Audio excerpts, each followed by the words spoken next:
कांग्रेस की वारंटी खत्म, गारंटी का क्या मतलब? पीएम मोदी ने कह दी बड़ी बात। ये 4 फैक्टर तय करेंगे कर्नाटक का विजेता। जानिए आखिर कहां खड़ी है बीजेपी। कर्नाटक विधानसभा चुनाव में कांग्रेस ने पूरी ताकत झोंक दी है, तो वहीं बीजेपी भी अपनी पूरी ताकत झोंकने में कोई कसर नहीं छोड़ रही है।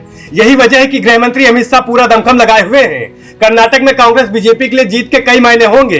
कांग्रेस के लिए इसलिए क्योंकि हाल ही में राहुल गांधी की मानहानि केस में दोषी साबित होने के बाद लोकसभा में उनकी सदस्यता चली गई।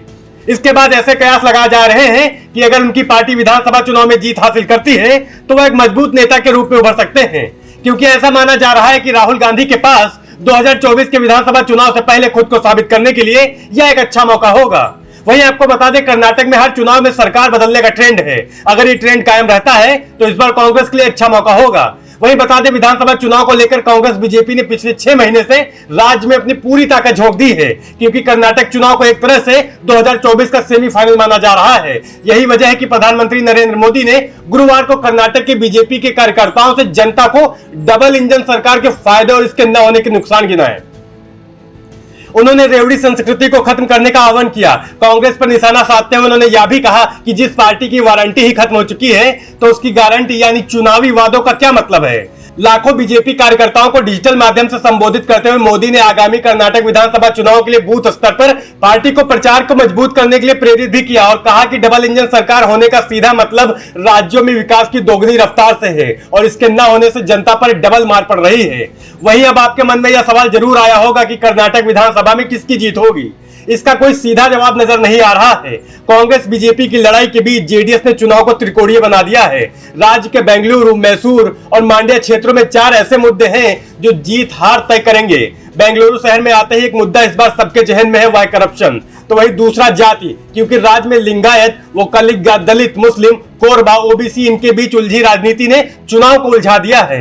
लिंगायत पर बीजेपी का जोर है। वो कलिक इस चुनाव में एचडी देवगौड़ा के तारनहार बनने को तैयार हैं। कोरबा, मुस्लिम और दलित को अपने पक्ष में कर कांग्रेस इनसे बढ़त लेने की कोशिश में लगी है।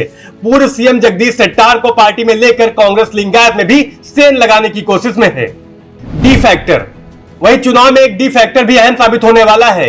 डी का मतलब देवगौड़ा फैक्टर। जेडीएस पार्टी ने इस चुनाव को त्रिकोणीय बना दिया है। 2018 विधानसभा चुनाव में 37 सीट जीतकर पार्टी ने न सिर्फ चौंका दिया था बल्कि किंग मेकर और किंग दोनों बने। ग्राउंड पर साफ पता चलता है कि देवगौड़ा ने अपने मजबूत क्षेत्र में पकड़ बना रखी है। रामनगर, मांड्या, मैसूर जैसे इलाकों में उनके किले को ढहाना आसान नहीं दिखता है। साथ ही चुनाव जीतने पर कर्ज माफी का दांव भी उनके वोटर तक असर डाल रहा है। देवगौड़ा का यह अंतिम चुनाव भी कहा जा रहा है और उनके बेटे कुमारस्वामी यह संदेश देने में अपने लोगों के बीच लगातार सफल हो रहे हैं कि उनके बिना किसी की सरकार बनने की सूरत नहीं बनेगी। वहीं कर्नाटक चुनाव में एन फैक्टर भी है, यानी नरेंद्र मोदी फैक्टर। बेंगलुरु के बीजेपी ऑफिस में एक स्थानीय कार्यकर्ता ने बताया कि अभी भले ही चुनाव नजदीक दिख रहा हो, लेकिन जैसे ही नरेंद्र मोदी चुनाव में उतरेंगे बीजेपी को बढ़त मिलनी शुरू हो जाएगी। वह 2018 चुनाव की मिसाल देते हैं कि एक समय सिद्धरामैया दोबारा सरकार बनाने की स्थिति में लग रहे थे, लेकिन अंतिम 15 दिन में नरेंद्र मोदी ने ताबड़तोड़ चुनाव प्रचार करके चुनाव की सूरत बदल दी थी और बीजेपी सबसे बड़ी पार्टी बनकर उभरी थी। इस बार भी कुछ ऐसी उम्मीद बीजेपी को है। अब यह देखना दिलचस्प होगा कि 2024 का सेमीफाइनल कहे जाने वाले इस चुनाव में कौन बाजी मारता है। नेशनल न्यूज नाउ के लिए सूरज वर्मा की रिपोर्ट।